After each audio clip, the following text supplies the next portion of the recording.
ঢাকায় ছবির সময়ের অন্যতম সম্ভাবনাময়ী নায়িকা পূজা চেরি। বছর জুড়েই আলোচনার তুঙ্গে থাকেন তিনি। কখনো সিনেমা কিংবা ব্যক্তিজীবন পূজাকে নিয়ে দর্শকের আগ্রহের কোনো কমতি নেই।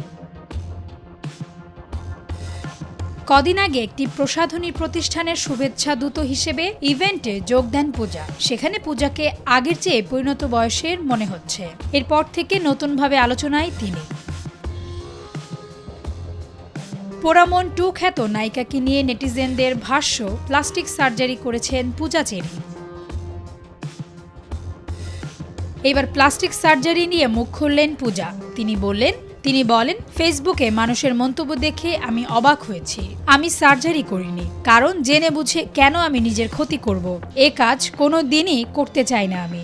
দিন মাস বছর যাচ্ছে, আমার চেহারার পরিবর্তন আসছে।